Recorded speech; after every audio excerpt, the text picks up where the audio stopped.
I'm delighted to be joined by Anoushka Sharp, who is one of our two Professor Simon and Mrs. Deirdre Gaskell music scholars, is a fantastic cellist and a wonderful medical student. Anoushka, it's very lovely to be joined by you.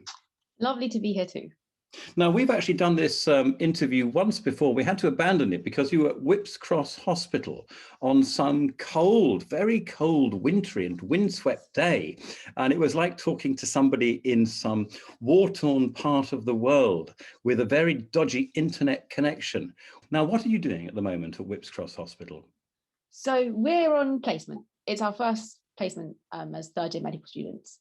And I remember you telling me, because I said, well, this is a very difficult time, isn't it, for students? But you pointed out the benefits of the challenges for the health service for students to observe and learn from. Would you like to expand on that a bit?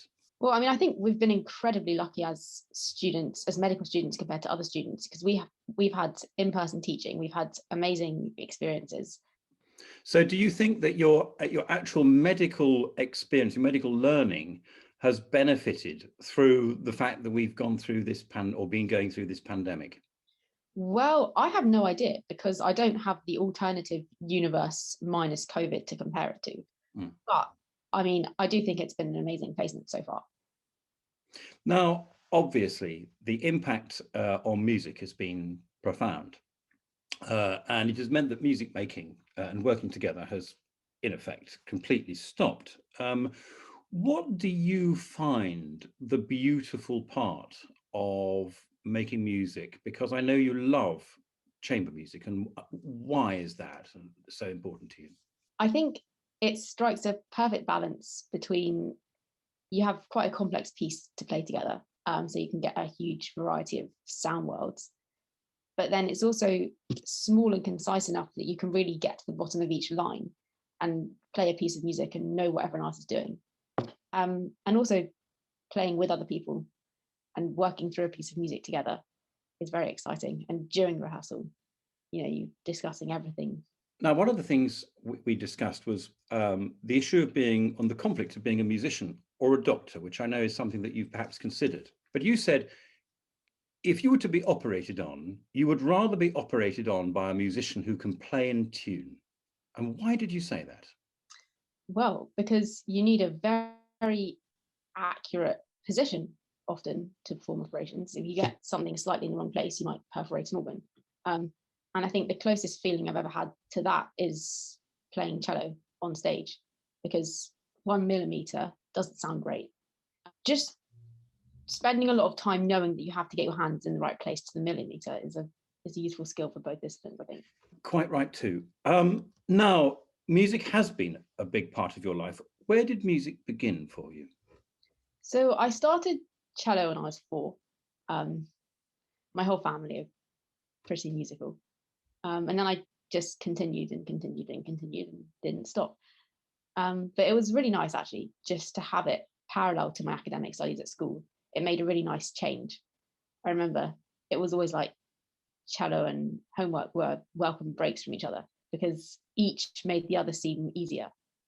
That's one of the things that people say, is that music provides a benefit and as well as a contrast to academic learning, often citing that. But do you think that there are specific aspects about music learning and the strategic self-discipline that you need to provide that help with academic progress? Yeah, 100%. I mean, now I'm very aware that probably most of the skills I use come from learning music, be that methodical thinking. So you have a problem, you have to learn how to play something, and you have to break it down into its constituent parts. So I have a run that I can't play, for example, in arpeggio in movement 3. And I realize, well, I can't play it because there's a bow movement I can't do. So then I just move my bow and then make a little improvisation with my bow doing that thing. And then building it up, putting it together, translating it into an easier problem, solving that, and then building up. It's very methodical. It's like very scientific. Now, you've had some extraordinary opportunities, which, frankly, music provides much more than many other forms of educational subject of study that you can do. And I want to just bring up, or you to guide us through two of these examples. And one was a particular audition that you did to get into an orchestra. Which was this orchestra? And tell us about your audition process. Okay, so I chose this one as my funniest musical experience. So I was, I think, like 11 or 12, because I was auditioning for National Children's Orchestra for the first time ever. And then I arrived at the Purcell School in Bushy and like got to my practice room and unpacked and everything. And then I realized once I got to my practice room, like 20 minutes before my audition, that my spike wasn't in my cello case. So it's like the metal pole that actually connects the cello to the ground. So then I was like, well, what am I going to do? First of all, there were no spare cellos. I thought of that one. There was a recycling bin. And then I realized that I could fit my cello in the recycling bin so that it didn't, fall down when I was playing it. And then I realized, well, the recycling bin, it was great, but it slipped along the carpet, so I couldn't actually use it for my audition. So then I found there was a piano in the room because people play piano. It's a Purcell school. Of course. And then I realized that if you get the piano stool and put it in front of the recycling bin, then you can lodge a cello in the recycling bin and it won't slip forwards on the floor because you've got the piano stool there. So then I ended up turning up for this audition with my cello and my music and a recycling bin and a piano stool. And then I just played my piece and ended up getting it. So it's quite fun. And you got into the National Children's Orchestra. Well done you. I'm sure they'll have been impressed. That's an amusing story, but also musicians often have to perform in very serious settings. Tell us about a particular setting that you dealt with that I know made a personal impact on you. So I played at a Holocaust memorial event when I was about 14 or 15. And I think that shaped a huge amount of what I know the power of music is, because I knew that I was communicating something that I still don't really have the words to communicate. And it was amazing to be able to use music to do that. Now, you're going to introduce us to specific works that I know are important to you. But before we look at that, how are you going to include music in your life? Because obviously you've chosen this complicated and very demanding job of medicine in the future, which is going to demand a huge amount of time. How do you plan to keep music in your life? Well, I don't plan to. I think I just will. I mean, first of all, I listen to music all the time, which I really like doing. And then I write music as well. So I'm always like improvising. And I really do hope that I will always play cello and find people to play with. I mean, there's a lot of people in medicine in my family, amongst my friends who play music. But I think actually probably the main thing is just listening. There's always a piece of music in my head, whether I'm singing it to myself or improvising something to myself or just singing a little bit or imagining something, because it's just always there. I like to imagine that when I'm listening to different pieces of music, I am doing different things to the extracellular space in my brain. And therefore, I'm stimulating myself to think in different ways without actually thinking anything. If I'm revising a part of the day, there's going to be a bit of music that I want to listen to, or even within a piece of music, like it's the wrong bit. I'm just waiting for it to get to minute 4:22 of Rachmaninoff 4 in G minor, where there's actually like a really good bit. Like I want to listen to that bit. Absolutely. Well, Rachmaninoff is one of your first choices, but it's not Rach 4, it's Rach 3. Tell us why Rach 3 is, or I should not call it Rach 3 as we commonly do, Rachmaninoff's third piano concerto. Why is this work so important to you? I just love listening to it. I think it's an amazing piece because it's got the most beautiful melodies in it that you can just sing to yourself. But the counterpoint is incredible. There's I'm listening to it and there's 5 different pieces going on. So every time I'm listening to it, I'm listening to something different, which means that it literally never gets boring. And it's such a crazy feeling when you're listening to a tune, but you can hear another tune And then you can decide when you're listening, which tune are you singing to yourself? Or are you inventing your own tune to sing over the counterpoint? And it's just an amazing piece. And also it's very varied. Very fine work indeed. And your second choice is going to be much less familiar, although probably more familiar to cellists. But it's a composer that we don't hear of very much, and we should hear more of. And that's Kabalevsky. Which particular work here? So I've chosen his second cello concerto, partly because when I listened to it for the first time, there was just this one chord progression, and it was so surprising that my mouth literally fell open when I was listening to it. So if you listen to it, I don't know if it's one the same one.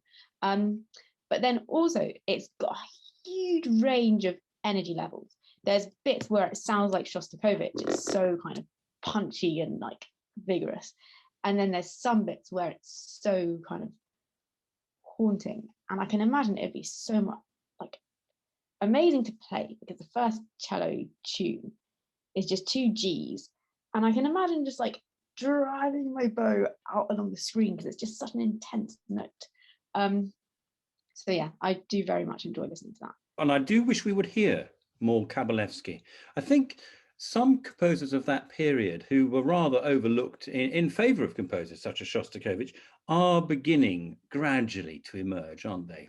We are hearing more of their work. But then, is it really who the composer is, or is it just the notes? Like, if Shostakovich had written that, I'd have still chosen it. Yes, obviously, absolutely. But he didn't. It was Kabalevsky. Now, if your third choice is something completely different, and it's not a piece of music, but we've been talking about the sound of medicine, and you've chosen the sound of ultrasound. But tell me a little bit about why you've chosen this, and also why you think being able to hear results through sound that we use in medicine might be more helpful than is often practiced. Yeah, I did choose the ultrasound machine, inspired by looking at a lot of ultrasound images and thinking, what's going on here? Because it is really weird. And then, well, I mean, it's not a surprise that it's blurry, is it? Because what the probe is doing is hearing something. So I just thought, well, why don't you hear something instead of just like, you don't see sounds, you hear them. And then I think that one thing you said to me as well, people can hear much smaller differences in pitch than they can see differences in pixels. And then I guess, obviously, one of the things that you do have to consider is, well, where would it be useful? Because on ultrasound, you can see a plane of pixels, but you can hear a plane of pixels. You hear a chord, or you hear things coming in at different times, which the probe does again get. But I think one place, okay, so if I was going to choose 2 places, it would be useful. I think it would be when you're inserting a needle and you have to get it in exactly the right place, bang, so that you don't hit any organs on your way in. That would be useful, because if you I can imagine this ultrasound probe being like a stethoscope. So instead of hearing the stethoscope, just like you hit it and it goes boom, it's like a massive timpani. But instead, it should be something that fires ultrasound waves, receives them, and then it's a little computer on the way up that translates the ultrasound, divides the frequency by like 2 a lot of times, so that you're going down octaves, and then you can hear what you should be hearing. So you run it along the body, and then when the pitch changes, you know that you can insert your needle.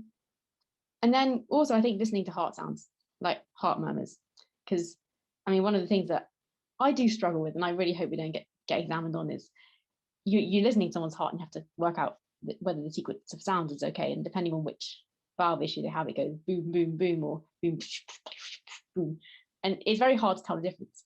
But if there was some kind of computer function that mapped the percussion to a pitch, so you have the idea that the murmur crescendos, well, why don't you map that to a glissando going up? You could, if you had that, it would be so much easier to hear, unless you were tone deaf. So I mean, there's all sorts of things you can do, but I mean, I think the reason I chose it as a piece of music wasn't so much because it would be medically useful, more because I think that it must sound amazing and very interesting, because one of the things that, Schoenberg got so excited about 12 tone, but actually there aren't just 12 tones, are there? There's zillions of tones. And I mean, why the hell they didn't pick 10 tones and then they could do maths on it? I mean, that's really what they're missing out on. And I think with the ultrasound machine, what you would get, depending on how you mapped something you couldn't hear to something you could hear, you would get a variety of sounds that you hadn't heard before in music. Absolutely right. In fact, you're right about your point I know there is some research being done, and I'm sure other research is being done, about the fact that if you can hear visual results that are done through sound waves, the ear can pick up those differences much more clearly than the eye can. And it's you basically using the senses, isn't it, to a much finer degree, and using the senses where they are particularly relevant. That's another issue. So you're probably going to be going into some medical research as well, aren't you, where you can combine your music and your medical interests? I mean, that would be so much fun. Indeed. Well, Anoushka, there's always so much to talk about with you. It's always a real pleasure chatting with you, and an even greater pleasure listening to you play the cello, which I hope we can do live rather sooner than later. And I think there is now some hope that the light at the end of the tunnel is emerging with a greater sense of brightness. In the meantime, Anoushka, thank you so much. Thank you.